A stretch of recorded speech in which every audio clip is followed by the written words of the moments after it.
Thanks for listening to English Go Podcast. If you'd like to listen without adverts, read episode transcripts, or listen to extra bonus episodes, please check the description for more details. Hey, sweetie, what do you think of our new car from Carvana? Think it can handle our busy family? Well, we have 7 days to see. First, we can take the scenic route to the beach and stargaze through the moonroof. We'll see if your drums fit in the trunk. Then we can pick up Mommy's friends and check out that legroom. And we should really visit Grandma. She's getting up there. That's like a whole lifetime in 7 days. And like one busy family. With our 7-day money-back guarantee, you can confidently shop for cars 100% online. Visit Carvana.com for all terms and conditions. We'll drive you happy at Carvana. Well, I have been in Japan for around half a year now, making it the longest time that I have ever spent outside of England. And I wanted to talk today a little bit about the things that I miss from England. What do I miss about England? So first of all, obviously, friends and family. But that sort of goes without saying. That's, it's a very obvious thing. Anyone could guess that would be an answer. But maybe the next thing on the list, although this isn't a list, like in order of priority, like things that I miss the most or, rated from 1 to 10 or anything like that. It's just things that pop into my head, So bread. Strangely enough, bread. I miss bread. Because, you can get bread over here, so I didn't think I was going to miss it so much. And you can go into the supermarket and you can buy bread. But it's not very good bread, if I'm honest, unless you like sweet bread. And I don't like sweet bread at all. I think sweet bread is not very nice. And so English bread is maybe a tiny bit sweet. But I feel that if there is sweetness in English bread, it must be like natural sweetness. I don't think they put sugar in. I'm pretty sure that this Japanese bread has sugar put into it to make it sweeter. It's just too sweet to me. But anyway, English bread is a lot more like a savoury flavour, like a more salty type of flavour. And this Japanese bread is sweeter, and it doesn't have the same smell. Like sometimes you open a packet of bread or what? Yeah, okay. You open a fresh packet of bread and you can smell that floury, yeasty smell that bread has, and it's like really nice. And you're eating it. It's like nice bread smell. I don't get that when I'm eating Japanese bread. It's I don't know what the smell is, but. But what else? The texture as well. The texture, yeah, that's not great either. Basically, it's just not good bread. I'm sorry to say, but it's really not good bread. You can get good bread, but you have to pay lots of money for it. You have to go to a bakery, and then you have to buy this, special bread from a bakery. You can't just get good bread in a supermarket, and that's one thing that I miss about England. You can get very cheap, very good quality bread from any supermarket, pretty much. And you don't have to look for like a special brand or anything like that. It's all pretty decent. Yeah. Recently, I was in a shop and I bought a loaf of bread, which is rare. Like, bread over here is normally all the same, like these mini tiny half loaves. So like half a loaf size of bread, and then they just cut them into, 3, 6, and 8 slices. So some of them are like incredibly thick, like ridiculously thick slices of bread, and then the 8 slices is like sort of normal slice, English style slice size. Anyway, I saw it like a full loaf in a shop, with actually the ends on it as well, like the crusts on the bread as well, which is rare over here. Full loaf of bread, and it was called British bread. And I thought, I'm going to have to buy some of that. And this was in a supermarket, but it was like sort of like an import supermarket. There's lots of foreign foods in there.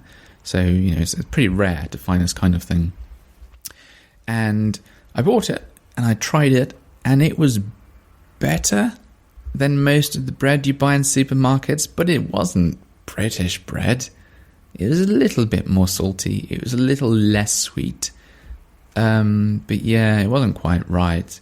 But, you know, I suppose it was an improvement, so I was glad about that. But yeah, I didn't realise I'd miss bread so much. But then again, I think supermarkets in general, I think I miss British supermarkets. Why is that? Why is that? Why do I miss British supermarkets? I think it must be the things that they sell. Sometimes, not necessarily actually, not necessarily like all the British products, but just the way that things are sold. So like, that's it. Everything is a lot smaller over here. So if I want to buy a bag of potatoes in England, I would buy a bag of potatoes, you know? It would be like, I don't know how many kilograms, but heavy, very heavy, maybe like 5 kilograms or something like that. If I want to buy potatoes over here, you just buy like a handful of them.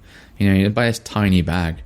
And I just think, you know, I've got to either buy lots and lots of bags now, or just keep going shopping often and keep getting more and more of these tiny bags. So it's a bit of a nuisance. I'd like to buy larger quantities of things. Everything is small.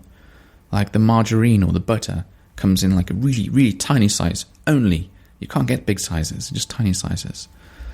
What else? Sausages, actually. I miss sausages. I wouldn't mind some British sausage. I can't even say it. Sausages. I wouldn't mind eating British ones again, because the Japanese ones, they only have these, like, they call them wieners, which I think maybe comes from America and then probably comes from Germany. But yeah, they're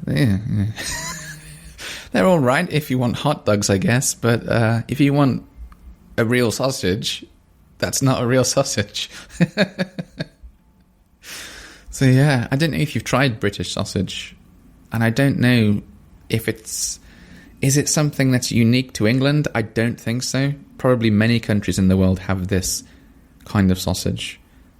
But when I say sausage, when I think sausage, it's like quite a thick thing, and it's got lots of different herbs in it, lots of different like seasoning flavors, and it's much nicer than like just the hot dog sausage, which is like, you know, like a wiener style sausage. Anyway, what else? Beans, baked beans. I like baked beans as part of like a full English breakfast. And this import shop that I went to the other day, they had some baked beans in there, and they came from Italy, and they didn't taste very nice. They were very, very salty for some reason. So what I did was I added some honey into it and some tomato ketchup, and eventually they tasted like British beans, British baked beans. So, you know, in the end it was okay. And I had beans on toast with cheese, which is like very, I don't know, do they eat that in other places of the world, or is that just a thing that's common in Britain? I don't know. But yeah, it was nice. It was like a great experience, just like having something that's sort of like normal to me again, because I eat so much Japanese food over here, obviously, and Japanese food is great. I really like it. It's very delicious. It's some of the best food I've tasted. But it sort of feels like, imagine if you love curry. I love curry. But then imagine that you just eat curry and more curry and more curry and curry and curry. Eventually you get tired of curry, don't you? It's sort of like that with Japanese food for me, because it's all different. It's not my normal food. So every time I'm eating Japanese food, it feels like I'm eating something a bit different, a bit special. And I sort of get tired of it at times, and I just want a bit of a break, you know, go back to some British food for a while and then come back. And start eating some Japanese food. So I think supermarkets British supermarkets and just, being able to pick up normal sized bags of potatoes and things like that. Yeah. And tea as well. Tea. I've bought some PG Tips tea, which is like a common brand in England. I had to order it from Amazon, and it was expensive. But the tea over here, like black tea, isn't great. It's okay, but there's not a lot of choice. There's not a lot of choice when it comes to black tea in a supermarket.